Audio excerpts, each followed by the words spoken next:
So for this video, we will be discussing what are key performance indicators and how they can benefit. So key performance indicators, KPIs for short, are just a visual measure of performance. So basically, they gauge the performance of a value against a target value.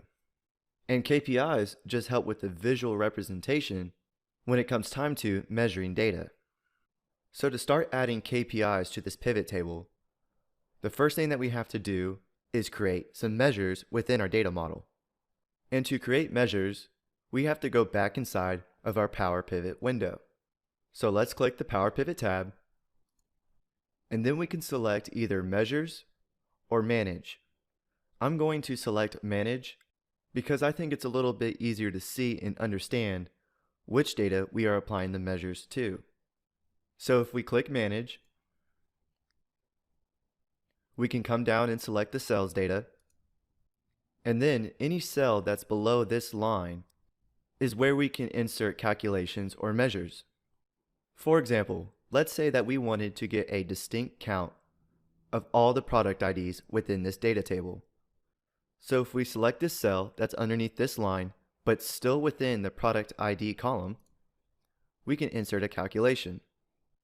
And we can do that by coming up to the calculations group, and if we click this drop down next to auto sum, we can insert the calculation that we want to perform. So in this case, we want to count how many unique product IDs are within this column. So what we need to do is select distinct count, and then up here in our formula bar, it shows that it inserted the function of distinct count for the product ID. And if we move our cursor between the product ID column and the unit sold column, we can click and drag to increase the size of this column. So down here in our calculation, it shows that we have a total of 10 unique product IDs. Although that this measure is valuable to know, we can't really apply KPIs to the distinct count of product IDs within our pivot table. But a good measure to track would be the amount of units sold per product. So let's select the cell within the units sold column, and then we can apply a calculation here to sum the amount of units sold. So we need to come back to our calculations group, and we can just click auto sum. And if we expand the width of our column, we can see that the total amount of units sold is 1,055.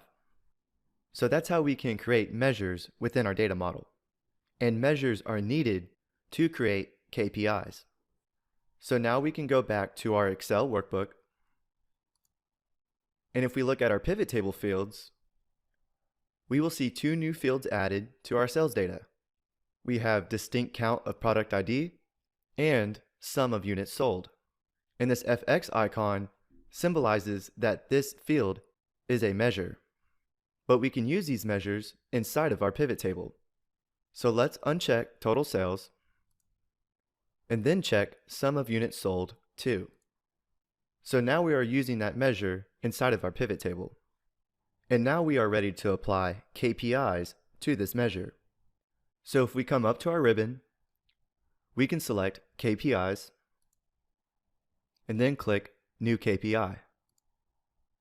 In the first box, we need to select the measure that we want to apply the KPI to, and since we have sum of units sold within our pivot table, we need to click this drop down and select sum of units sold too. And then in the next section, we can define a target value so we can see how well the units sold for each product is doing in relation to our target value. Currently, our target value is measuring in percentages. If we want to specify a certain amount for our target value, we can select absolute value. So let's say that our target value for the amount of units sold for each product is 100. We can select this box and type in 100. Now in our little thresholds diagram, we can see that our target is placed in the green. So if the units sold for our product is above 80, it will be in the green, and if it's between 40 and 80, it would be in the yellow, and anything below 40 will be in the red. And then we can select any icon style that we want to place inside of our report. I'm just going to keep the default selected and then click OK. Well, our pivot table just put 1s, 0s, and -1s inside of our report instead of the green, yellow, and red indicators. So to fix this, we can come over to our pivot table fields, and then we can select the drop-down next to this stoplight icon, symbolizing that this is a KPI, and then we can just uncheck status and then check status back again. So now we have these indicators inside of our pivot table, and it's very easy to tell how our products are selling in relation to our target value. So we can come over to our report and instantly tell that the calculator sales are good, the Ethernet cables are doing okay, and then the keyboard sales are down quite a bit. So let's do another example.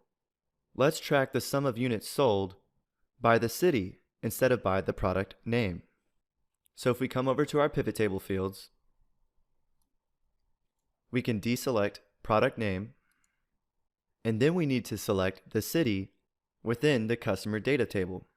Well, if we scroll down, our customer data is not there because currently we are only displaying the active fields. If we select all fields, now we are able to see our customer data table.